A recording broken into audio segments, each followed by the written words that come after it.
তো মানে আজি একো বেলেগ ভিডিও নহয়, আজি আমি দাৰ্জিলিং ট্ৰিপৰ গোটেই সম্পূৰ্ণ বাজেটটো আপোনালোকক কম। তো তাৰ কাৰণে আহিছো, বাজেটটো কবাৰ কাৰণে এটা সুন্দৰ পৰিৱেশত দেখে দিও।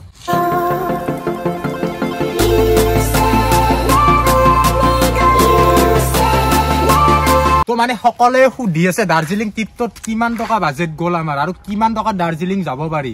আমি 6 জন গৈছিলো, মানে দাৰ্জিলিং ট্ৰিপটোত যদিকে 6 জন গৈছো, আমাৰ বাজেটটো অলপ হাই আছিল। মানে যিমান আশা কৰি গৈছিলো বাজেট ইমান যাব বুলি, কিন্তু সিমান নাযায়। আৰু আপোনালোকে অসমৰ বাহিৰত ঘূৰিব গ'লে কিমান কম টকাত ঘূৰি আহিব পাৰে, অসমৰ বাহিৰখন চাই আহিব পাৰে, কেনেকুৱা কালচাৰ কেনে তাৰে। তো আমিও যাই শিকি আহিলো কিছু কথা। তো ট্ৰেভেল কৰিলেতো বস্তু কিছুমান গম পাই না, তো সেইটো কথা আমি গম পালো। নেক্সট টাইম আমি যাওয়াৰ প্লেনিং এটা বনাইছো, তো তাতো যাম। আপোনালোকক বাজেটটো কম বেছি সেই নকৰো। আৰু সকলোৱে ভাবি আছিল, মানে আমাৰ টিমটো আমি 6 জন গৈছো না, টিমটো ভাবি আছিল পাৰ মেম্বাৰত 10ৰ ওপৰত যাব বুলি, 10,000ৰ ওপৰত যাব বুলি ভাবি আছিল। কিন্তু 10,000ৰ ওপৰত যোৱা নাই, একদম কম বাজেটত আহিছো। আপোনালোকে গেছ কৰকচোন কিমান কমত আহিল। মানে 5,000 টকা হলে আপোনালোকে অসমৰ বাহিৰৰ পৰা আহিব পাৰি। মানে 5,000 টকা বেছিও নহয়, কাৰণ এক মাহতো 5,000 টকা ইউজ কৰিব পাৰি। সেই পইচাটো ট্ৰেভেলৰ নামত খেদালে কেনেকুৱা ভাবব আপোনালোকে এটা কমেন্ট কৰিবচোন, কেনেকুৱা লাগব। এজনৰ কৈ লওঁ, তাৰ পাছত গোটাই 6 জনতো কম। মানে মই যেতিয়া ইয়াৰ পৰা কামাখ্যা ষ্টেচনৰ পৰা ট্ৰেইন ষ্টেচনৰ পৰা গৈছিলো জলপাইগুৰিক লাগি NGP, তো তালৈকে প্ৰথম আমাৰ টিকট গৈছিল এজনৰ 400 টকা। মানে 400 টকা কিয় কৈছো, আমি গৈছিলো স্লিপাৰত, এচিৰ টিকট বেলেগ, তাৰপিছত ছেকেণ্ড এচি, ফাৰ্ষ্ট এচি সেইবিলাক বেলেগ বেলেগ, যোনে যিহত যাই দিছো সেইটোৰ ওপৰত। মানে আমি গেছিলো স্লিপাৰত, তো তাৰ কাৰণে মোৰ টিকটত গৈছিল 410 টকা কৰি NGP লৈ। তো ফাৰ্ষ্ট তাতে লাগি গেলো NGPক লাগি। তো NGPৰ পৰা এতিয়া তাত পেকেজিং পায় এটা, যদি দাৰ্জিলিং যাম বুলি ভাবে দাৰ্জিলিং যাব পাৰে, ছিকিম যাম বুলি ভাবিলে ছিকিম যাম বুলি ভাবিব পাৰে আপোনালোকে যলৈ যায়। আৰু আমি কিহৰ কাৰণে সেই এজেঞ্চিৰ লগত নগলো, কাৰণটো কি, ট্ৰেভেল কৰিলে তাৰ মানে কালচাৰটো বুজিব লাগব না। কালচাৰটো বুজাৰ লগে লগে সিহঁতৰ ট্ৰেডিশ্যনেলত যাব লাগব। মানে কেনেকুৱা, আমি ইয়াৰ পৰা বুক কৰি গ'লেতো সিহঁতে দেখাব চব, আমি কি শিকিম তাৰ পৰা, একো নিশিকিম। তো তাৰ কাৰণে আমি কৰিলো কি, তাৰ পৰা জলপাইগুৰিৰ পৰা আমি গলো শিলিগুৰিলৈ গাড়ীত গলো। তাৰ পৰা যাওঁতে গ'ল আমাৰ 40 টকা। আপোনালোকে কেলকুলেটাৰ কৰি থাকিব, মই আপোনালোকক টোটেল কেলকুলেটাৰ কৰি দিম শেষত। মানে 40 টকা ললা আমাৰ শিলিগুৰিলৈ। তো শিলিগুৰিত যেতিয়া আমি গলো, তাত আমি ভাত খালো। আৰু তাৰে ভাতবোৰ কেনেকুৱা জানানে গাইজ, প্ৰথমতে যেতিয়া ভাতটো খাবা আপোনালোকে, তো খোৱাৰ পাছত যেতিয়া নেক্সট বাৰ খুজিব না, খুজাওঁতে আৰু এক্সট্ৰা পইচা লয় পাৰ প্লেট 50 টকা কৰি। সেইটো অসমৰ বাহিৰত প্ৰায়ভাগ হয়। তো তাত আমাৰ 50 টকা কৰি এক্সট্ৰাকে ললা, আৰু আমি গমো পোৱা নাছিলো। আৰু ইন্দ্ৰ বুলি যে কয়, তাক লগত লৈ গৈছিলো, সি একদম আমাৰ ঘৰত খোৱাৰ দৰে খাইছি, খোৱাৰ লগে লগে বিল হৈ গৈছে 400 টকা তাৰ। সেইটো পিছত কম টোটেল কিমান গৈছে, তো কলোৱে। এতিয়া মই নিজৰ টকাও, যেতিয়া আমি শিলিগুৰি গলো, শিলিগুৰি ষ্টেচনত মানে বাছ ষ্টেণ্ড, যেনেকে আমাৰ গুৱাহাটীৰ আয়ুষ বেটী, তো সেনেকুৱাকে তাতো এটা আছে। তো তাত আমি টিকট ললো বাছৰ দাৰ্জিলিঙৰ টিকট পৰিলে আমাৰ 105 টকা কৰি পাৰ মেম্বাৰ।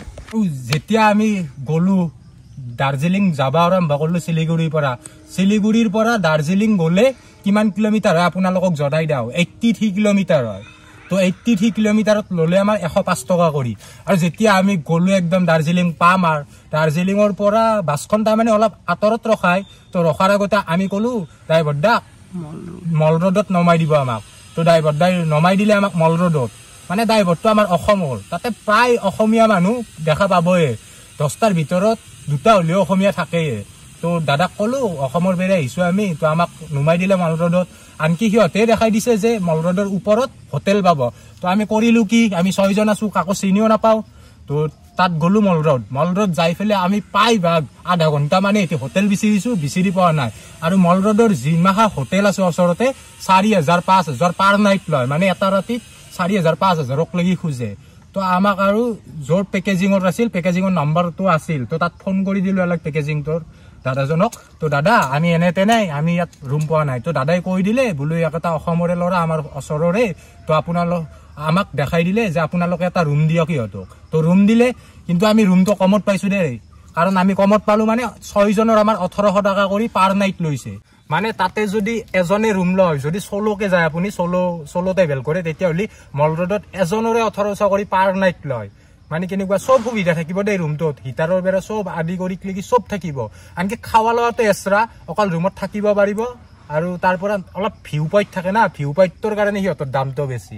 তো আপোনালোকে গ'লে যদি চলো লয় তেতিয়াহ'লে 1800 টকা কৰি দিব লাগিব হয়তো কিবা অলপ ডিসকাউন্ট কৰিব আৰু আমাৰ মানে ললে 1800 কাৰণ কি আমি আৰু ভিডিও কৰি আছো তো কলো আমি হোটেলখনৰ অলপ ভিডিও কৰো বুলি কওঁতে এনকে আমাক কওঁতে অলপ ৰেটটো অলপ কমাই দিলে তো তেনেকৈ আমি 6 জনে 1800 কৰি পাৰ নাইট লৈছে মানে আমি 3 দিন আছো তাত তো 3 দিনত আমাৰ 1800 কৰি ক্যালকুলেটৰটো কৰি দি আছো আপোনালোকক তো হেনেকৈ গ'ল সেই দিন তো আৰু খোৱা লোৱা তাতে হাইডে খোৱা লোৱাৰ বহুত হাই মানে কেনেকুৱা আমাৰ ইয়াত যদি ভাতত যদি 100 টকা লয় তাতে 200 টকা লয় নিৰামিষ আৰু যদি মাছ মাংস খাই হেইটো আপোনালোকৰ নিজৰ কথা হেইটো তাৰ মই কমেন্ট নকৰো আৰু যদি ওপৰত কিবা খাও বুলি ভাবিছে তো তেতিয়া হলে মাছ মাংস নাখালে হল তে বেলে কৰিব গৈছে কম বাজেটত ভালকৈ ঘূৰি আহিব পাৰি তো হে আৰু মানে জি ওদিকে তাত আমি থাকিলুৱে 3 দিন তো সেই 3 দিন ঘূৰাৰ বাবে তো আমাক এখন গাড়ীৰ প্ৰয়োজন তেতিয়া আমাক যেতিয়া আমি গাড়ী এখনৰ কাৰণে হোটেলত কলো তো হোটেল কৰ্তৃপক্ষই কৰিলে কি গাড়ী এজনৰ নম্বৰ দিলে তো আমাৰ এজনৰ একদিনত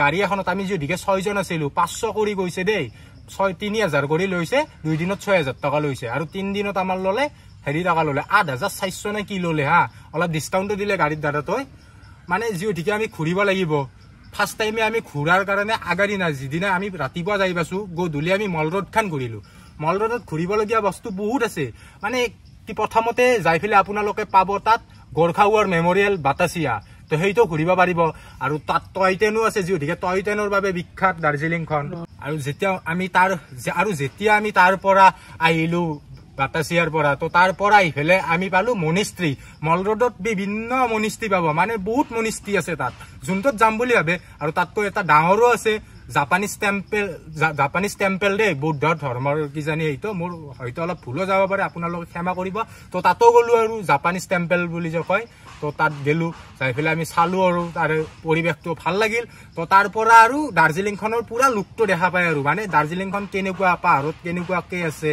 তো হেনেকুৱাকে গটাই চাব পাৰি আৰু তাৰ পৰা তো তাৰ পৰা আহি ফেলে আমি আৰু ৰুমত আহিলো ৰুমৰ পৰা আৰু আমি যোনখন হোটেলতে আছো হোটেলৰ ওচৰতে মানে মলবাজাৰৰ পৰা দেখা পোৱা পাহাৰখন হল ৱৰ্ল্ডৰ পৃথিৱীৰ ভিতৰত 3 নম্বৰ ওখ পাহাৰখন যাক আমি কাঞ্চনজংঘা বুলি জানো তো সেইখন দেখা পায় আপোনালোকে সেইখনো চাব পাৰে তো মানে তাত গলে তো গটাইখিনিয়ে দেখা পাব আৰু এজনৰ বাজেট মানে মোৰ বিশেষকৈ গৈছে 4500 টকা 4500 টকাত গটাই টুৰটো কমপ্লিট হৈছে গটাই গাইজনৰে 4500 মানকৈ গৈছে আৰু তাতে কাপোৰবোৰ যদি কিনে হেতু এক্সট্ৰা বাজেটত পৰে হেইটো নধৰলো আৰু ভিডিঅ'টোত কাৰণ আমি শ্বপিং কৰছো মানে 8000 বা 6000 টকা ললে কাপোৰ চাপোৰ কিনি আহিব পাৰি আপোনালোকে কিনি আহিব পাৰিব আমিও কিনি আহিছো মোৰ টোটেল 8000 গৈছে কাপোৰ চাপোৰ কিনাউতে তো এনেকৈ আৰু বিকাশৰ কমতে হৈছে অলপ বিকাশে বেছি কাপোৰ কিনা নাই তাৰে অলপ বস্তু অলপ কিনছে তো হেনেকুৱা আৰু 4500 টকা মুঠতে 5000 টকা লৈ গেলে আপুনি ঘূৰি আহিব পাৰিব আকৌ নিকিনাকৈ মানে বস্তু ফুৰিব গেলে আৰু কি কিনিব লাগে তো ইয়াৰ পৰা এইটো কিনিয়ে থাকে আপোনালোকে য'ত থাকে আৰু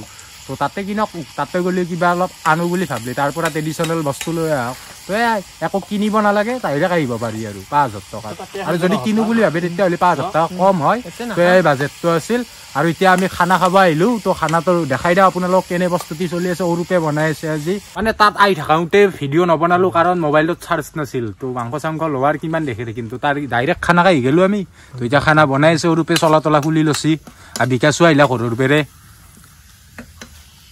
আজি কেনে ৰূপত আহিছা একদম পুৰা একদম ট্ৰেডিশনেলি আৰু আমাৰ অসমীয়াৰ ওপৰত গামছা আৰু উদি মানে মাংস কি বনাই আছে কিন্তু গাঁৱৰ খাম পৰব নেকি আজি মাংস নপৰে মই দুটো দেখছা কৰাছ কিমান বাৰি লাগছে বিয়া খাবা গাইজ বিয়া কোনদিনা বিয়া আমাৰ 19 তাৰিখ 19 ছেপ্টেম্বৰ দৰাবৰা 20 তাৰিখ বিয়া 21 তাৰিখ আঠমহলা 3 দিন আপোনালোকে আহিব যোনে যোনে আহে আৰু এনেকৈ মাতিছো আৰু তো এতিয়া আমাৰ খানা বনাই আছে ওটাই মাখা ৰেডি আমি আপাও আছে ৰেডি মানে ইয়াৰ নামটো অমৰ দে আপা বুলি মাতো আৰু আমাৰ নেমু আছে ৰেডি তো এতিয়া আপোনালোকক ডাইৰেক্ট আমি ভাত খাই থাকোঁতে দেখাম